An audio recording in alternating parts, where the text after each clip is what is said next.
ரீசெண்டா மாருதி ஷோரூம்ல இருந்து ஒரு கார் லான்ச் பண்றோம். கண்டிப்பா நீங்க வரணும்னு சொல்லி கூப்பிட்டதுனால திருச்செந்தூர்ல இருக்கிற ஆசிர் மாருதி ஷோரூமுக்கு நான் போயிருந்தேங்க. ஷோரூமுக்கே நான் தான் ஃபர்ஸ்ட் போனேன் போல இருக்கு. அதனால வெயிட் பண்ண சொன்னாங்க. கூடவே காப்பியும் ஒரு லட்டும் கொடுத்தாங்க. ஷிஃப்ட் டிசைர் கார் அப்படின்னு சொல்லியிருந்தாங்க. சரி, நம்ம திருப்பி ஒரு ஜெனரேஷன் விடுறாங்க போல இருக்குன்னு அசால்ட்டா தான் உட்கார்ந்துருந்தேன். காரை ஓபன் பண்ணி பார்த்ததுக்கு அப்புறம் தான் மினி ஆடி கார் மாதிரி ஒன்னு நின்றுட்டு இருந்துச்சுங்க. வசந்து போயிட்டேன். எல்லாரும் சுத்தி சுத்தி பார்த்துக்கிட்டு இருந்தாங்க. எனக்கு மட்டும் இருப்பு கொள்ளல. உள்ள ஏறி பார்த்தே தீரணும்னு சொல்லிட்டு உள்ள ஏறணும் பார்த்துடுங்க. ஏன் உள்ள போனதுக்கு அப்புறம் மொட்டை மாடிலாம் வச்சிருக்காங்கய்யா.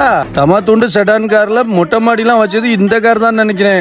அப்புறம் என்ன வண்டியில என்ன ஸ்பெஷல் அப்படின்னு சொல்லி கேட்டதுக்கு ஒன்னொன்னா சொன்னாங்க. எனக்கு அப்படியே தூக்கி வாரி போட்டுருச்சு. இந்த வண்டி சேஃப்டி விஷயத்துல 5 ஸ்டார் ரேட்டிங் வாங்கி இருக்குதாங்க. இத கேள்விப்பட்ட உடனே நான் வண்டியை முன்னாடியும் பின்னாடியும் போய் சுத்தி சுத்தி பார்த்தேங்க. அவ்வளவு அழகா இருந்துச்சு வண்டி. புது விதமான டிசைன்ல லெதர் சீட்டு போட்டு பின்பக்க ஸ்பேஸ் எல்லாம்